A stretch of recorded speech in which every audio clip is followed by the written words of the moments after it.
Πάμε να σας δείξω πώς θα φτιάξετε το πιο νόστιμο παγωτό πραλίνας με μόνο 2 υλικά. Κοιτάξτε πόσο αφράτο είναι, πραγματικά. Η Ιόνι είναι απλά υπέροχο.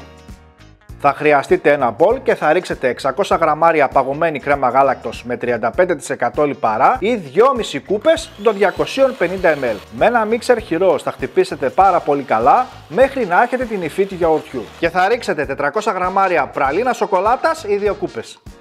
Ανακατέψτε πάρα πολύ καλά μέχρι να ενσωματωθούν όλα τα υλικά μαζί. Θα ανακατέψετε με μια μαρίς από κάτω προς τα πάνω και το παγωτό είναι έτοιμο. Και θα το βάλετε σε ένα πυρέξ 20x12x8 εκατοστά.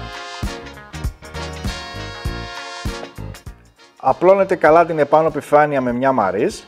Για να αποφύγετε τα κρυσταλλάκια θα βάλετε μια μεμβράνη να εφάπετε καλά πάνω στην κρέμα. Θα το βάλετε στην κατάψυξη για τουλάχιστον 6 με 7 ώρες. Και το παγωτό είναι έτοιμο, θα το αφήσετε 10 λεπτά και μετά μπορείτε να σερβίρετε. Για να δούμε τι κάναμε. Κοιτάξτε εδώ. Κοιτάξτε πόσο μαλακό είναι. Θέλω να μου γράψετε κάτω στα σχόλια ποια άλλη γεύση παγωτού σας αρέσει ή αν θέλετε να σας φτιάξω ένα παγωτό χωρίς ζάχαρη.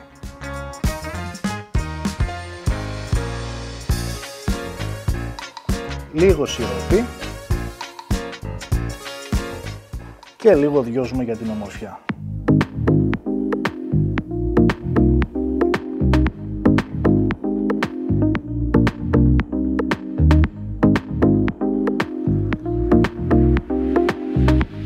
Άλλο ένα βίντεο φίλοι μου έχει τελειώσει, μην ξεχνάτε να κάνετε ένα like και μια κοινοποίηση γιατί έτσι που βοηθάτε να συνεχίσω να σας δίνω ωραίες συνταγούλες. Μέχρι το επόμενο βίντεο να περνάτε καλά, γεια σας!